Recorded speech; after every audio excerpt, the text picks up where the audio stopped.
Shalom, shalom. Puji Tuhan, selamat jumpa lagi di channel Yesaya GAA. Saya bersyukur kepada Tuhan kalau hari makin hari Tuhan kuatkan beban ini untuk menyampaikan renungan firman buat semua kita yang menyaksikan siaran ini.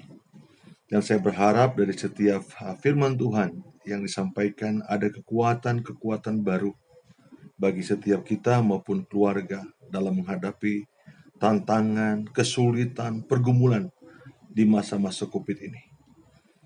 Saya akan bahas ada satu kisah dalam Alkitab yang dimana ada satu pribadi yang bertahun-tahun bergumul, bertahun-tahun mengharapkan pengharapan sama Tuhan.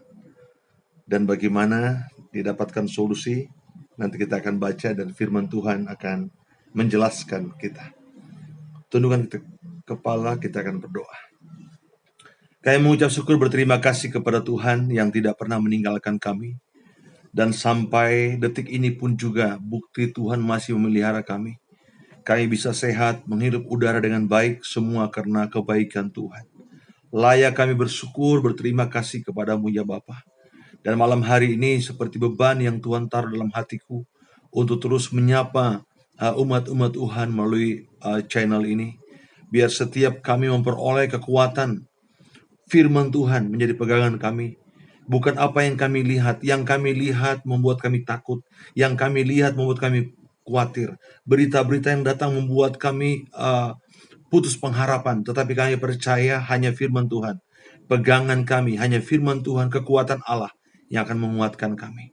Biarlah di masa-masa COVID-19 ini Tuhan, kami terus sebagai anak-anak Tuhan, sebagai hamba-hamba Tuhan, menaikkan doa-doa kami bagi presiden kami, menaikkan doa-doa kami bagi pemimpin-pemimpin kami, dari presiden, wakil presiden, sampai jajaran-jajarannya, bahkan TNI, Polri, Tuhan berkati, bahkan Menteri Kesehatan yang khususnya hari-hari ini lagi bekerja keras untuk vaksin 1 dan vaksin 2. Tuhan tolong biar mereka diberikan kesabaran, kekuatan, kesehatan dalam menolong masyarakat yang ada. Terima kasih Bapak, terima kasih.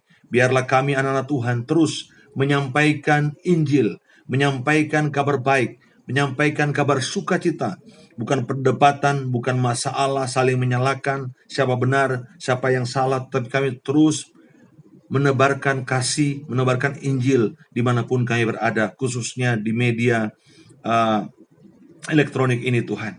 Terima kasih Bapak, terima kasih. Urapi firman-Mu, supaya melalui firman Tuhan yang kami baca, yang kami sharing hari ini menjadi kekuatan dalam hidup kami. Kami pegang firman-Mu dan kami berjalan dengan firman Allah, dan kami percaya kekuatan-kekuatan baru, pertolongan-pertolongan Tuhan, bahkan pengharapan-pengharapan yang baru kami terima. Aku berdoa bagi yang sekarang diisolasi karena COVID dan sempat mendengarkan siaran ini.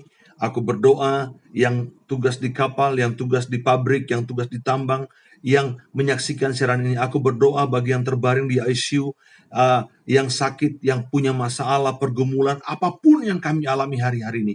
Biarlah firman Tuhan malam hari ini menjadi jawaban bagi setiap kami. Dalam nama Tuhan Yesus Kristus, Roh Kudus Engkau sendiri yang beracara.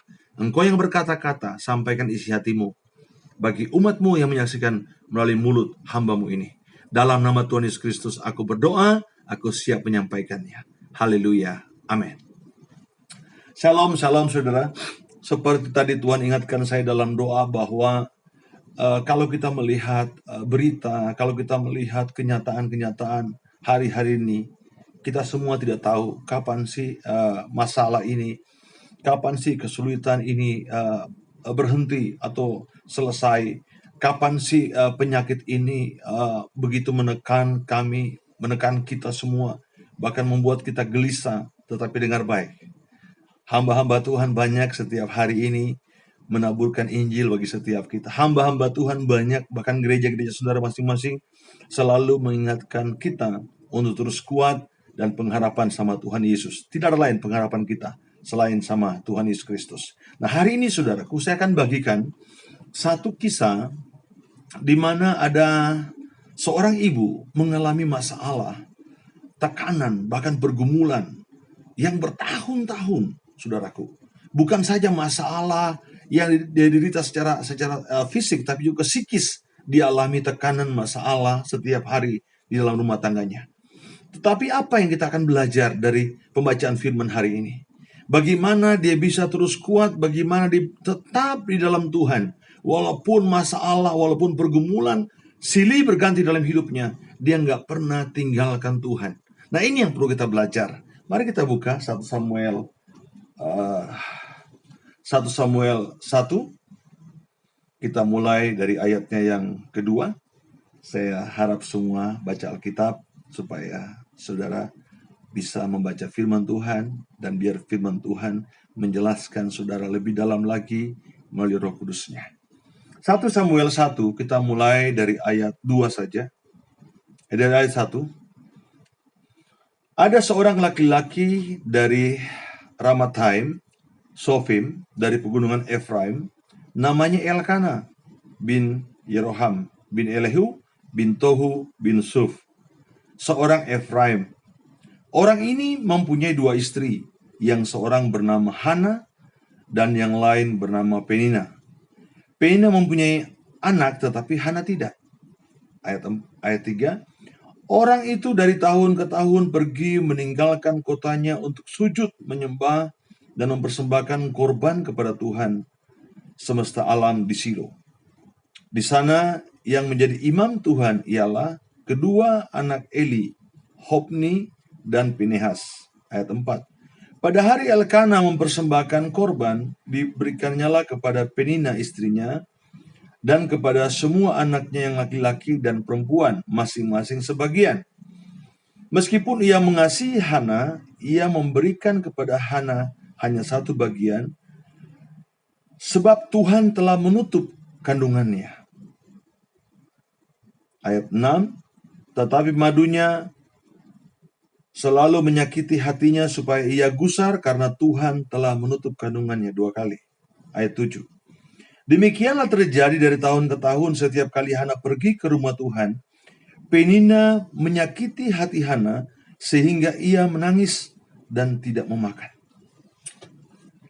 Saudara, ini ada satu kisah sangat-sangat serius. Ada satu wanita bernama Hana.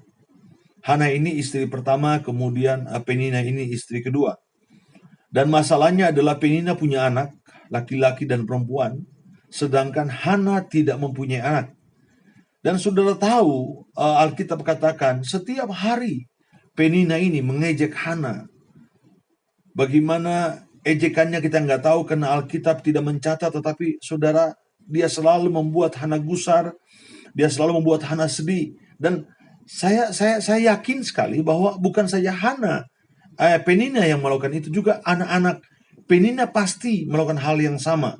Sehingga Hana ini seperti mau hilang pengharapan, mau stres, mau putus pengharapannya. Tetapi kita belajar, saudaraku. Yang perlu saya tanya di sini adalah, udah berapa lama engkau mengalami masalah, pergumulan dalam hidupmu?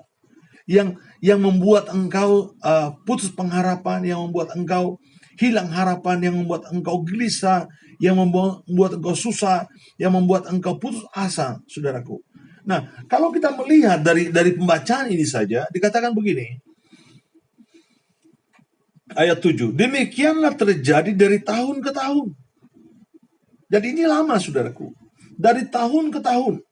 Setiap kali Hana pergi ke rumah Tuhan, Penina menyakiti hati Hana.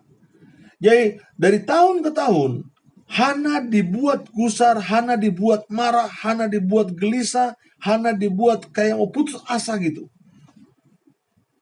Dan ini saudara bisa lihat baik-baik di ayatnya yang ke-3. Orang itu dari tahun ke tahun pergi meninggalkan kotanya untuk sujud, menyembah, dan mempersembahkan korban kepada Tuhan semesta alam di Silo. Di sana yang menjadi imam Tuhan ialah kedua anak Eli, Hofni dan Pinehas. Pada hari Elkana mempersembahkan korban, diberikannya kepada Penina, istrinya, dan kepada semua, nah ini kata semua, ayat 4 ini, semua anaknya yang laki-laki dan perempuan, masing-masing sebagian. Semua anaknya laki-laki dan perempuan masing-masing sebagian. Berarti anaknya lebih daripada dua, lebih daripada intinya lebih daripada satu.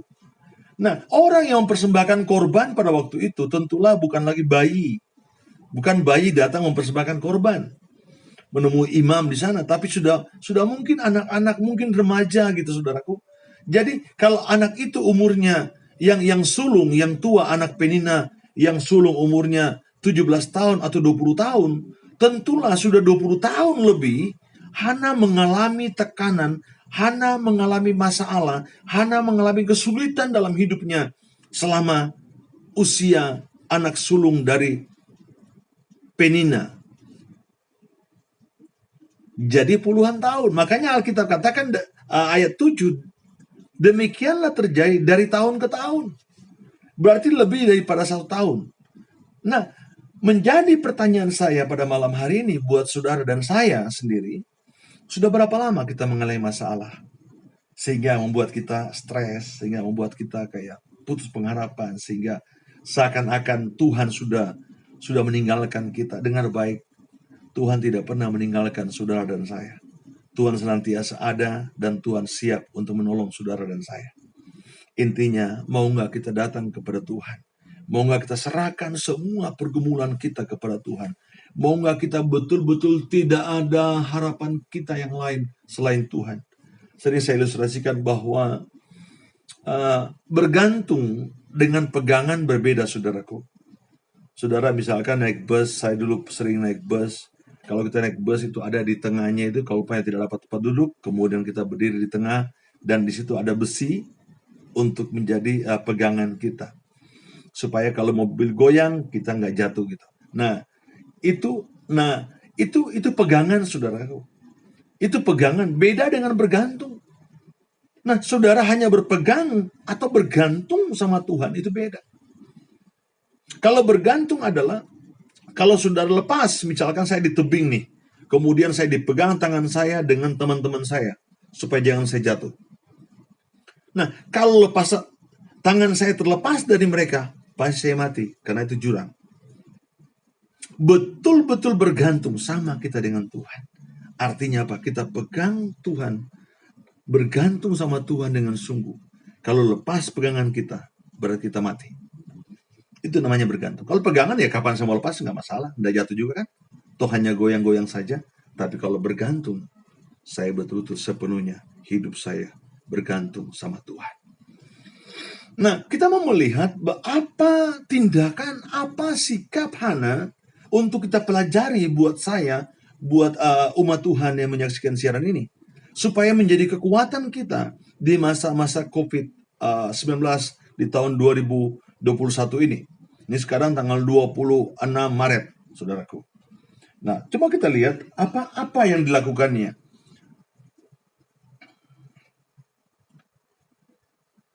Nah, coba kita lihat ayatnya yang ke-10. Dan dengan hati pedih, ia berdoa kepada Tuhan sambil menangis terseduh-seduh. Ingat, saudaraku, pada waktu saudara punya masalah, saya punya masalah, datang sama Tuhan. Curhat sama Tuhan. Sampaikan isi hatimu sama Tuhan. Karena dia adalah jawaban bagi setiap kita. Hana tahu ini. Bahwa kalau dia responi ejekan Penina, ini akan membuat pertengkaran, keributan di rumah itu. Sehingga apa? Dia datang curhat sama Tuhan. Saudara tahu bagaimana orang menangis sampai menangis terseduh-seduh? Artinya tidak ada kata-kata lagi yang keluar, hanya tangisan saja. Oh Tuhan tolong. Tuhan tolong, Tuhan tolong. Tidak ada kata-kata lagi yang bisa dirakai dengan indah selain hanya pengharapan penuh kepada Tuhan. Dan Hana lakukan itu, saudaraku. Dan malam hari ini saya mendorong saudara, apapun pergumulan hari ini, seberapa sulitnya engkau, seberapa tertekannya engkau, mari datang kepada Tuhan. Serahkan segala pergumulanmu kepada Tuhan. Itu yang pertama. Yang kedua, saudaraku, ayatnya yang ketujuh. Demikianlah terjadi dari tahun ke tahun setiap kali Hana pergi ke rumah Tuhan. Yang kedua, jangan pernah tinggalkan ibadahmu. Walaupun masalah silih berganti, walaupun masalah begitu banyak, pelik dalam hidup, tapi jangan pernah tinggalkan ibadahmu. Dari tahun ke tahun pergumulan yang dialami Hana, tetapi dia terus tetap ke rumah Tuhan. Nah, kalau sekarang ini kita Zoom gitu, atau kita dengar khotbah hamba-hamba Tuhan, gembala kita misalkan di YouTube atau di Facebook, jangan pernah tinggalkan itu, saudaraku. Terus beribadah, terus beribadah, terus beribadah, terus beribadah. Kalau memang sudah bisa offline, silakan sudah pergi ibadah. Karena dari ibadahmu itu ada kekuatan. Dari satu khotbah rangkaian dari awal pujian penyembahan sampai firman Tuhan, pasti ada 1-2 poin jawaban dari setiap pergumulan. Percaya. Karena firman Tuhan kalau engkau lakukan dengan iman, engkau beribadah dengan iman, pasti Tuhan memberikan jawaban apa yang saudara harus lakukan untuk menghadapi tantangan dalam hidup. Jadi yang kedua, pada waktu masalah menekan, pada waktu pergumulan menekan, jangan pernah tinggalkan ibadah. Tetap ke rumah Tuhan, tetap cari Tuhan. Karena terhadap Tuhanlah pengharapan kita tidak akan pernah sia-sia. Itu yang kedua. Nah, yang ketiga, saudaraku, ayat yang ke-12 berkata demikian. Demikianlah ayat yang ke-12. Ketika perempuan itu terus-menerus berdoa di hadapan Tuhan, maka Eli mengamati mulut perempuan itu. Ketika Hana terus-menerus berdoa di hadapan Tuhan. Garis bawahi kata terus-menerus ayat 12 itu. Apa sinonim kata terus-menerus? Artinya bahwa tidak putus-putusnya, continue, tidak berputus asa. Dia terus berdoa, dia terus berdoa karena dia tahu pengharapan dalam Tuhan, ya dan amin. Karena dia tahu Allah yang berjanji, Allah yang setia. Demikian pun juga saudara malam hari ini. Jangan hanya semangat awal-awal doang gitu. Pada waktu 1-2 hari pergumulan kita begitu konsisten doa, 1 minggu konsisten, 2 minggu konsisten, 3 minggu kita udah mulai putus asa. Terserahlah. Mau dijawab Tuhan atau tidak, terserahlah. Dengar baik, saudara. Alkitab catat dari pelajaran ini. Hana puluhan tahun mengalami pergumulan. Dan di ayat 12 berkata, dia terus menerus berdoa di hadapan Tuhan. Artinya apa? Tidak pernah putus pengharapannya sama Tuhan. Apakah sudah dijawab? Belum. Sudah bisa lihat kan? Ayat pertama, waktu dia berdoa, mencurahkan isi hati kepada Tuhan, entah lantas berkata Tuhan, Hana, karena engkau sudah berdoa, maka aku akan memberkati engkau. Enggak. Waktu dia ke rumah Tuhan, ibadah juga tidak. Waktu dia terus-menerus berdoa juga tidak. Saudaraku, terus apa yang bisa menggerakkan hati Tuhan? Ayat 13. Ini biasanya, saudaraku, ini biasanya powerful. Nazar. Ayatnya ke-11. Kemudian bernazarlah ia katanya, Tuhan semesta alam, jika sungguh-sungguh engkau memperhatikan sengsara hamba-Mu ini dan mengingat kepadaku dan tidak melupakan hamba-Mu ini, tetapi memberikan kepada hamba-Mu ini seorang anak laki-laki, maka aku akan memberikan dia kepada Tuhan untuk seumur hidupnya, dan pisau cukur tidak akan menyentuh kepalanya. Ini nazar, saudara. Dia bilang Tuhan, kalau Tuhan memberikan aku seorang anak, aku akan memberikan dia sepenuhnya kepada Tuhan, dan pisau cukur pun tidak akan menyentuh kepalanya. Artinya apa? Aku berikan dia kepada Tuhan dengan utuh. Tetapi saudara coba simak baik-baik kata-kata ini. Ada yang menarik, kata-kata iman di sini. Bagian B-nya.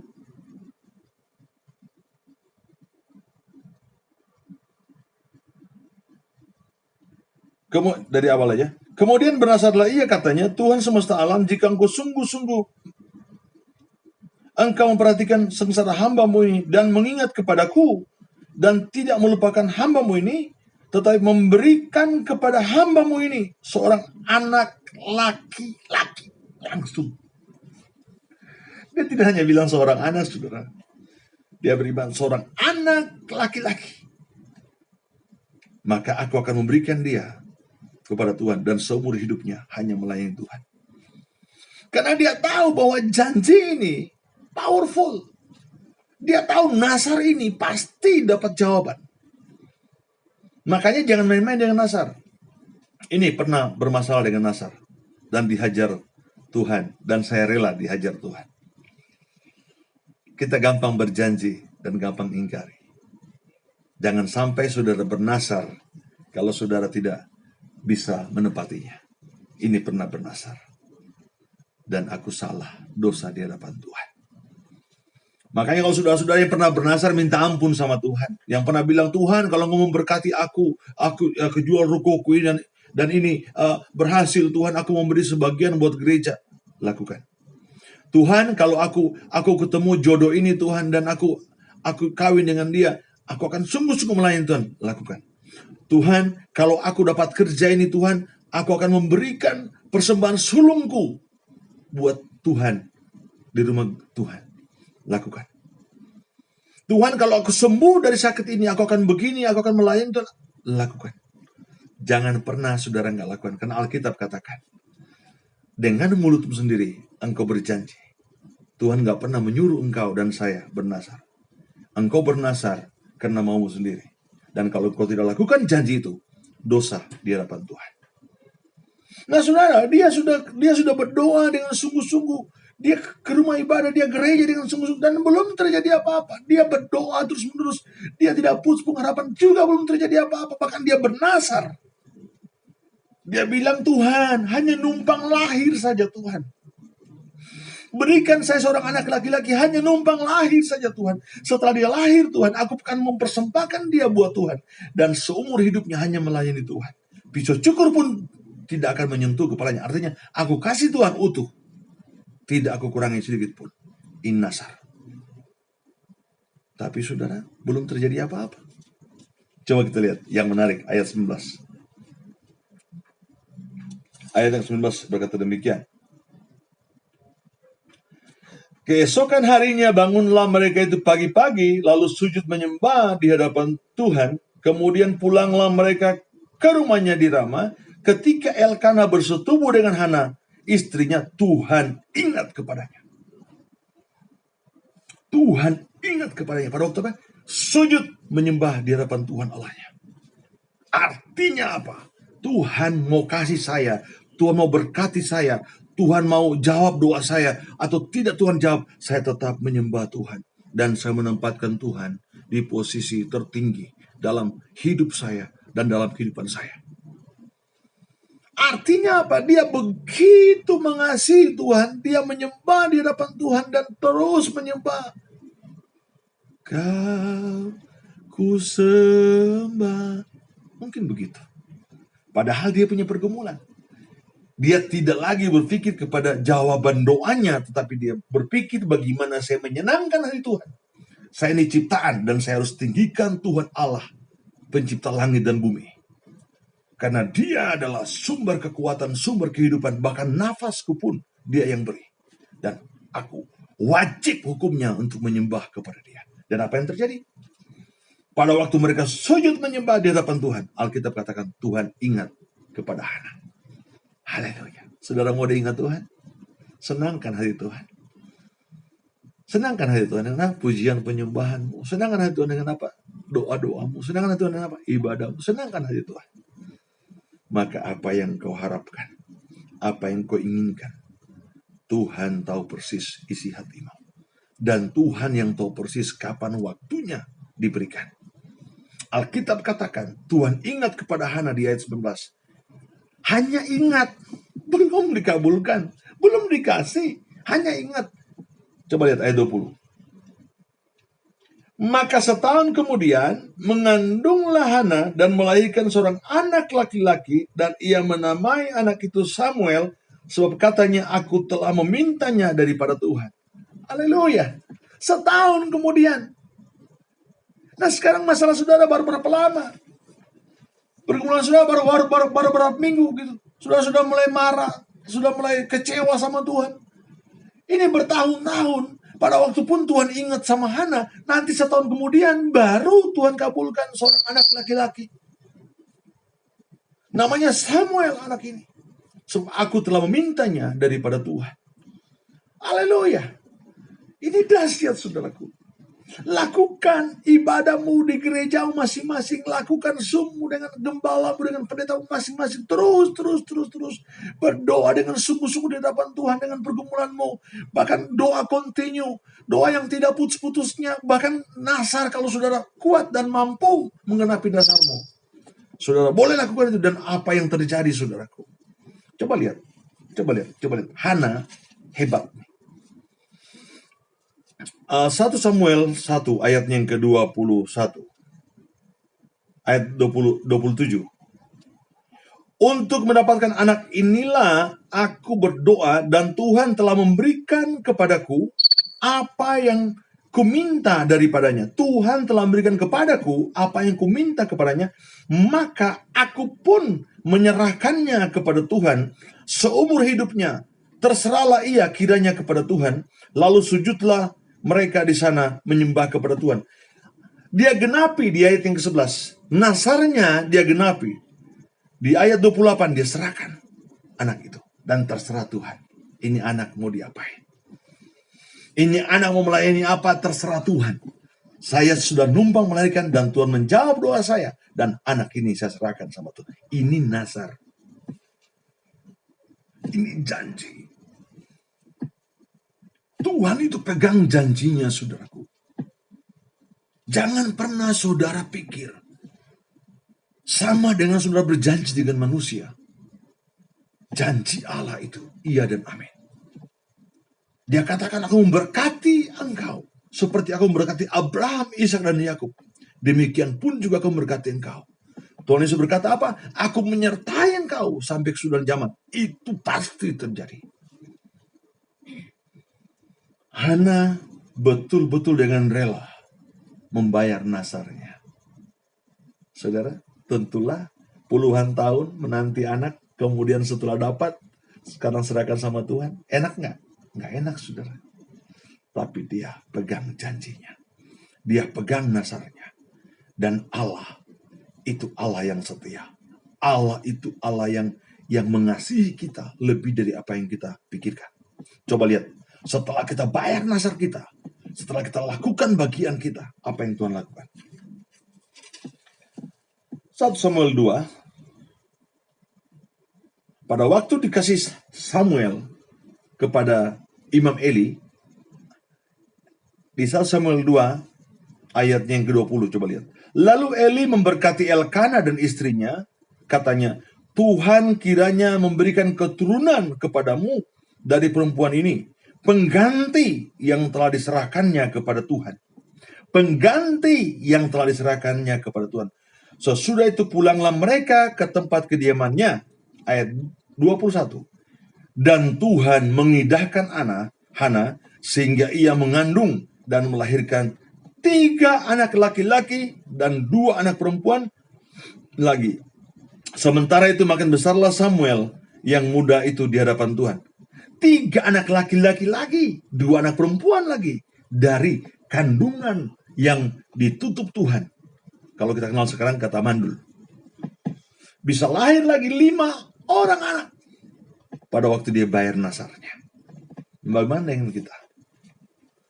Janji kita kepada Tuhan gimana? Saya masih banyak dosa saya di hadapan Tuhan. Dan saya akan pasti selesaikan. Janji saya juga buat Cina, nasar saya pasti akan selesaikan. Itu doa saya. Dan beberapa hal yang terus saya selesaikan. Dengan 1-2 orang gitu. Tidak banyak, 1-2 orang. Saya harus selesaikan. Itu nasar saya. Saya tidak mau nama Tuhan diejek. Nama Tuhan dikecilkan karena saya. Saya berdosa, saya salah. Tapi saya mau menebus kesalahan saya. Saya akan lakukan semua apa yang Tuhan mau. Saya akan bayar semua, khususnya Cina. Saya punya pergumulan, saya punya nasar. Saya harus lakukan. Karena tidak boleh. Mari kita menjadi hamba-hamba Tuhan yang dapat dipercaya. Saya pernah salah. Dan saya sudah akui di hadapan Tuhan. Dan saya minta maaf juga kepada orang-orang yang merasa dirugikan dengan saya. Saya minta maaf. Dan saya akan selesaikan. Itu janji saya. Yang penting sekarang, bagaimana saya belajar di hadapan Tuhan. Menjadi pribadi yang bukan saja menyenangkan hati Tuhan, tapi menjadi pribadi yang dapat dipercaya oleh Tuhan. Yang pertama, saudara, dari pembacaan firman Tuhan, yang pertama, apapun masalah saudara hari ini, tetap berdoa dengan sungguh-sungguh. Itu yang pertama. Yang kedua, jangan pernah tinggalkan ibadahmu, offline atau online. Saudara harus lakukan itu. Yang ketiga, berdoa dengan sungguh-sungguh. Dan jangan putus-putus. Artinya secara continue, sampai apa yang saudara harapkan terjadi dalam hidup. Dan yang keempat, nasar. Tapi ini hati-hati. Kalau saudara nggak kuat, jangan coba. Karena kalau saudara tidak genapi nasarmu, menjadi dosa bagimu. Saya minta ampun akan hal ini. Dan saya akan pasti bayar nasar saya. Yang kelima, powerful. Tetap menyembah Tuhan. Sudah dijawab atau belum dijawab masalah, tetap tinggikan Tuhan. Agungkan Dia. Muliakan Dia. Karena memang Dia yang harusnya kita sembah. Pada waktu engkau sembah Tuhan, maka semua pergumulan, sakit penyakitmu hari ini, Tuhan selesaikan. Dalam nama Tuhan Yesus. Sembuhlah engkau. Pulihlah engkau. Kembali ke jalan Tuhanlah engkau. Rendahkan dirimu di hadapan Tuhan. Karena tidak ada yang dapat disombongkan. Kita ini hanya debu yang dikasih napas oleh Tuhan. Tetap rendah hati. Saya belajar dan saya belajar. Saya banyak salah. Dan saya mau perbaiki kesalahan-kesalahan saya. Tuhan Yesus memberkati. Mari dengan kepala kita akan berdoa. Bapa, aku berdoa dalam nama Tuhan Yesus Kristus. Aku telah menyampaikan firman-Mu pada malam hari ini. Kiranya siapapun yang menyaksikan siaran ini, channel Yesaya GAA, diberkati Tuhan.